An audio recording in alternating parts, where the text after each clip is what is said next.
In this video, we will be breaking down the strategy of supply and demand. So what is supply and demand? Supply and demand is simply aggressive buying and aggressive selling. Us retail traders, we do not have the power to affect or push price in the markets. So the only people that have the power to affect and push price in the markets is big money, which is banks, hedge funds, and big corporations, right? And us as retail traders, we want to trade when big money is in the markets. And how do we know when big money is in the markets? By identifying supply and demand. So in this chart, we see price going down, up, down, up. It's on a downtrend, down, up. Price came up back to this resistance zone, but price broke through, right? And with this strategy, you mainly want to focus on what price is doing now. You don't want to focus on what price was doing back then, right? On this downtrend, you want to focus on what price is doing in these current candles. So now what price is doing, price came up to this resistance zone. It pushed down, but rejected and pulled back, and price aggressively pushed, breaking this last high, breaking structure. And this aggressive push candle created a fair value gap, right? A fair value gap. If you don't know what's a fair value gap, go to the stage 1 of the course. You're gonna need to know what fair value gaps are in order to spot and identify high probability supply and demand trade setups. So what do we see?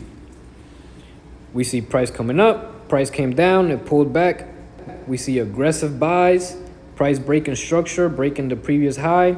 So how would I know where to draw my demand or supply zones? I normally will draw my demand and supply zones right where the gap started, on the big push that broke the recent high, right? And I will put, let me zoom in real quick. I will put the bottom of the zone at the pullback, at the bottom wicks of the pullback, and then the top of the zone right where the candle began the fair value gap, right? But mind you, you want to put the zone around the area where price began to aggressively buy, but the true gap is up here at this wick. Price pulled down here and then began to buy here. So the true gap would be up here. This is where the true gap would be at. So my zone would be up there, boom. Okay, so that would be my demand zone. And the same thing for supply zones too. You want to make sure it's a black candle and then a bullish candle for your demand zones, right? And then for supply zone, you want to make sure it's a bullish candle and then a black candle coming right after, breaking structure and creating that supply setup, okay? You don't want to do a black candle and then another black candle, because that's not a supply setup and it's not a demand zone. So once we identify our zone, what are we going to do? We're going to wait for big money to push price back down to the zone so they can fill in the gap, fill in the unfilled orders, clear the gap, push price back to the zone, and let other investors or other banks, hedge funds, and corporations get in so they can continue riding the wave, right? Let's see what happens. Boom. So here, price touched our zone. Price filled in the gap, price touched our zone, and we see a little rejection right here. Even though we normally do not want price closing inside the zone, how it did here, we normally want price to come to the zone and give us a big wick and reject of the zone and give us just a big wick and close above the zone, indicating and giving us a stronger confirmation that price does not want to go down.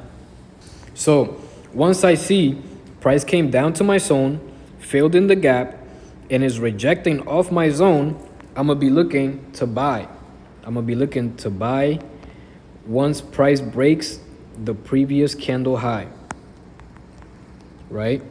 So right here, we have the candle high. So now if I see price open up and it breaks this candle high, the wick of the high of that candle, then I'll be getting in for buys. Now, if price continues going down and it breaks the zone, then the trade is invalid. I would just erase the zone and just go about my day and just wait for another setup to come or wait for another wave to come. Because trading is just like surfing. You don't just want to catch any wave, right, that you see. You want to catch the wave, right? You want to wait patiently for the best wave to come in order for you to ride the wave back to shore, right? You're not going to have the best surfing experience just catching any little wave, and then when the big wave comes, you missed out because you were focused on catching all these other little waves, right? So just like trading, you want to focus on high probability trade setups when they come, not focus on just any little trade setup. You want to just focus on the high probability trade setups that come. And then you want to ride the wave back to shore or back to profits. And mind you, you're not going to win every trade. We have no control over the markets. I have no control whether the market goes up or down. We can only make calculated guess or a calculated prediction that will give us an edge in the markets or give us a high percentage of winning in the markets, right? So here, once I see this, I'll be looking to get in for buys at the break of this candle. And my stop loss, I will put it at the bottom of the rejection candle, right? Here is a little bit more conservative, right? Because the next candle can open, and let's say I got in the trade, one candle can easily come down and hit my stop loss, right? So it's a lower risk. So that's why it's more conservative, right? But you could also be that person that puts the stop loss at the end of the zone, at the end of the demand zone or supply zone. But mind you, if the supply zone or the demand zone is super big, like this, right? You do not want to take trades like that, where the zone is super big or your wick, your rejection candle is super big, right? Those type of trade setups you do not want to take because it's high risk. So for me on this trade setup, I would have probably put my stop loss at the bottom of the wick, low risk, and I would have put my take profit at the high, at the recent high, at the previous high, which would have been a 1-to-1, which means I'm risking $10 to make $10, right? Let's see what would have happened. Boom. Okay, here we see this next candle break the high of the previous candle. So now I would have been in the trade. Right now, I would have been inside this trade. I would have been inside this trade for a 1-to-1. See what would have happened. Boom. First candle. In 5 minutes, 10 minutes, TP would have hit 1-to-1. I would have taken my money, would have got out, set for the day. All right? So that would have been your 1-to-1 right here. Okay? Now, if you wanted to hold for a 2-to-1, which means you're holding to make $20, let's see what would have happened. Boom. Price came back down and rejected. But notice, what do you see? What do you see right here? Ignore these lines. But what do you see? You see price pushed up aggressively. Let me turn this back. Right here. Boom. So what do you see? You see price pushed up aggressively, breaking the previous high, creating a new high, and having a gap again. So this becomes another demand setup right here, from this black candle to the gap, to where the gap started. Boom. Or from the low of the pullback to where the gap started, or the big push. And now what we're gonna do, we're gonna wait for banks or price to come back down, fill in the gap, touch our zone, and we're gonna look for another break of candle or a rejection candle that confirms price doesn't want to go down, to then enter the trade and ride the wave. So let's see what happens. Boom. Right here, price hit our zone. Boom. Okay, right here, price came very deep into our zone. So when price does this, that's kind of iffy. It's like, okay, I don't know if I should take this trade. It's kind of iffy. The zone almost got broken. So if price breaks the zone, you already know, okay, this trade is invalid, because price broke the zone, it broke the demand zone. It's not respecting the zone. It don't care about the demand zone. It's doing its own thing now.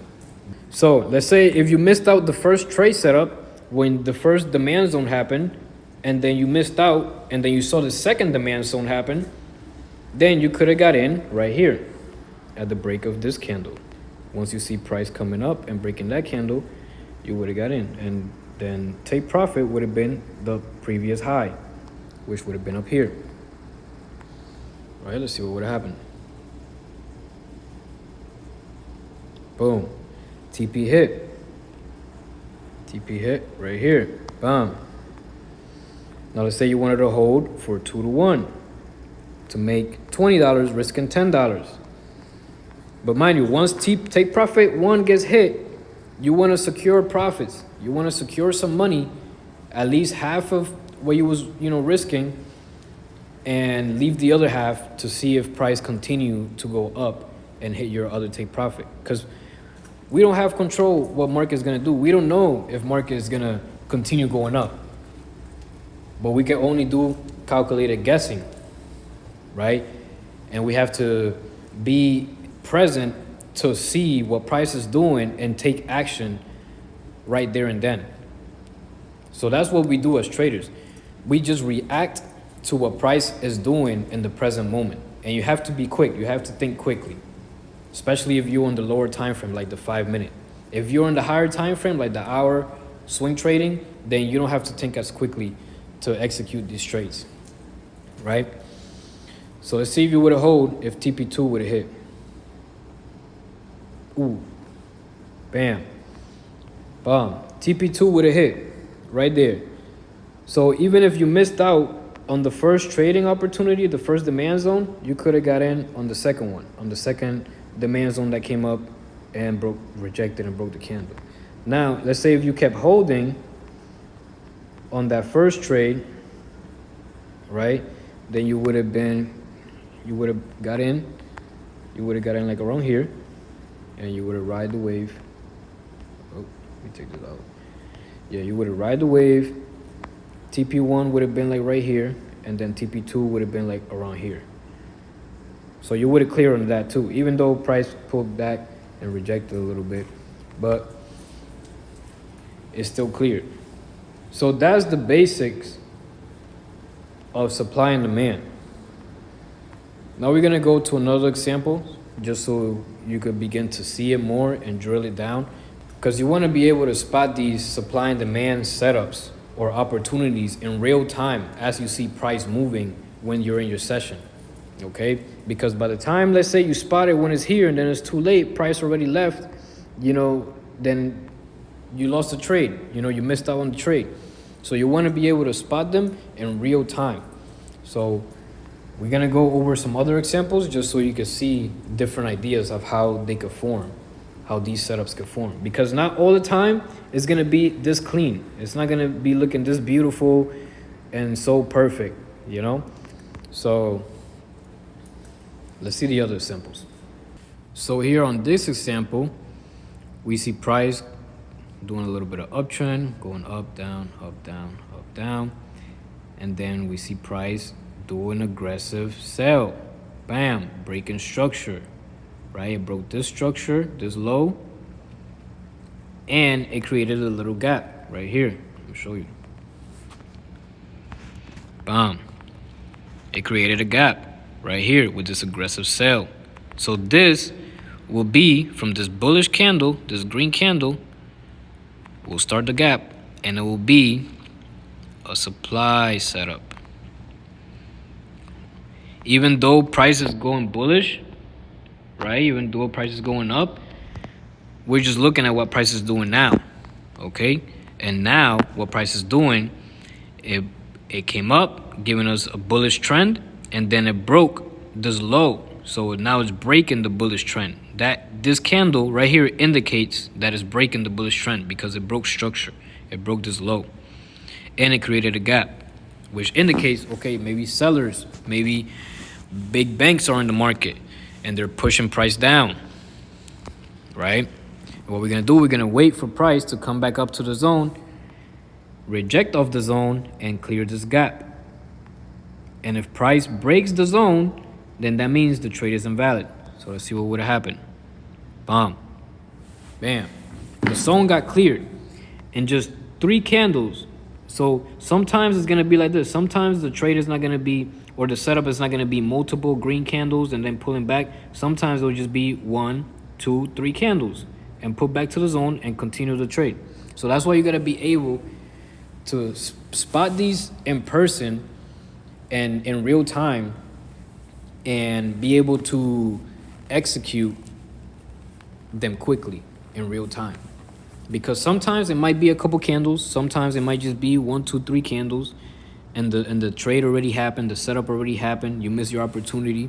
So you gotta be able to be quick, think quickly, spot it in real time, and take advantage right there and then.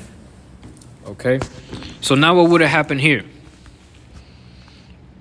Okay, I see this next candle and it rejected. Now what I would have did, I would have got in for sales. The next candle that breaks this recent candle's low, right? That's rejecting off the zone, I'm gonna be getting in for a sell.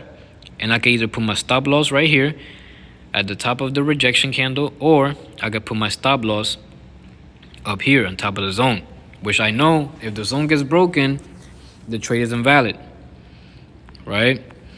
And then I will put my take profit at a 1-to-1, which is I'm risking $10 to make $10. And let's see what would have happened. Boom. Here I would have been in the trade. I would have been inside the trade already. Because why? The next candle broke the low of the previous candle. So now I'm in the trade. And let's see what would have happened. I'm going to trade for sales. Boom. Bam. Bam. So TP1 got hit right here. If I would have hold, TP2 would have got hit. So I would have made $20 if I was risking 10. If I would have kept holding, TP3 would have got hit. I would have made $30. And if I would have kept holding, damn, TP4 would have got hit, $40.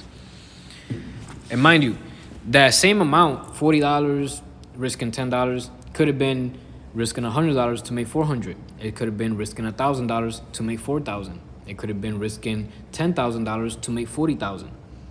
So it just depends on the amount of capital and money that you have in your trading account, how much you're willing to risk.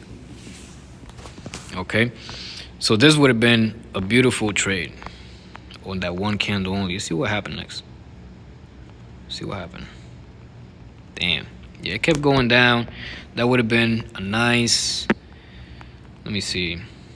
Yeah, it kept going down. You would have had a 14-to-1. Risking $10 to make $140 on that one trade setup, just because you caught it at the beginning of the move. That's crazy. That would have been a crazy trade. And guess what? That's not gonna happen all the time. So if you don't expect every trade setup to go like that, because it's not gonna happen all the time. You might have a big winning day that happens like this, right? Like a 14-to-1, like maybe once a year.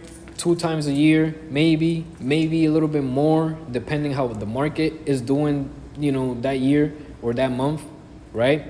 But don't be surprised if you don't catch trades like that all the time, because that's not gonna happen all the time. So that's why I highly encourage you to follow your trading rules and your trading plan and stick to the 1-to-1 or 2-to-1, because we do not want the whole pie. I do not want the whole pie. I just want a slice of that pie, and I'm going home, take my money, and that's it. Okay, let's go to another example. Okay, here, what do we see? We see price going up, and then we see big bearish candles, right? Up here, it would have been a supply setup because we see a big aggressive selling, but price never came back up to the zone. So this zone is invalid. Then what do we see? Over here, what price is doing now? We see price push down, pulled back, and then push down again, breaking structure, right? Breaking this recent low, right? And creating a little gap right here. Even though this sell, even though price didn't move aggressively, it still created a gap. So that will be a supply setup. Bam. And this is the gap. You see that little gap right there? Price needs to fill that gap right here. Right? And it's a supply setup. Why? Because price broke structure. It has a gap. So it's a high probability supply setup that we could wait and see what price does to potentially catch and ride the wave for sales. Let's see what happens. Okay, here the next candle, price filled in most of the gap. Boom. Okay, next candle, that's it. The gap is filled. There's no more gap. And we see price rejecting off the zone. So that's a good candle that we like to see. Now what we're going to do, we're going to get in for sales the next candle that breaks the low of the previous rejection candle that rejected off the zone. Right, I'll put my stop loss at the top of the rejection candle. And let's see what would have happened. Boom. As soon as the candle passed, as soon as you see this candle open and it passes the bottom and it breaks the low, that's when you should be already clicking the button, getting in for sales. Okay? And then by the time this candle closed, your TP1, take profit 1, was already hit right here, 1-to-1. And then now we're just waiting for your 2-to-1 to see if it gets hit or not. So right as soon as, real quick, as soon as your 1-to-1 gets hit on your trade, you want to secure profits, okay? You don't want to leave the whole amount of money there. You want to at least secure profits because you never know what price is going to do. Price could easily hit your 1-to-1 and then shoot the opposite way and hit your stop loss and take everybody's money. So you want to make sure you secure profits when price hits your 1-to-1, or just close out your entire trade and just call it a day, okay? But if you want to maximize the most out of your trade and make the most out of that winning trade, then you will close out majority of the profits and leave a little bit of the profits running to see if price continues going higher into profit and hits your take profit too. This is TP2. Let's see what happens. Boom. TP2 would have hit. So here, I would have been set. I would have been like, okay, my take profit 1 got hit and my take profit 2 got hit. I'm set for the day. Now I'm done. I don't care what the market does. The market could continue going down. The market could do a backflip, could do a side flip. I don't care. Because I already got my daily win for the day, my daily winning percentage for the day, right? My goal for the day. I already got my goal. I'm set. I'll come back tomorrow. It's a new day, new opportunities. Because the longer, you also want to keep this in mind, the longer you stay in the charts trading, the more higher chance you have of losing money. It's just like the casino. The longer you stay playing in the machines, the more higher chance you have of the casino taking his money back or taking all your money. So it's the same thing, okay? So you want to be highly strategic with it. This is the difference between trading and gambling.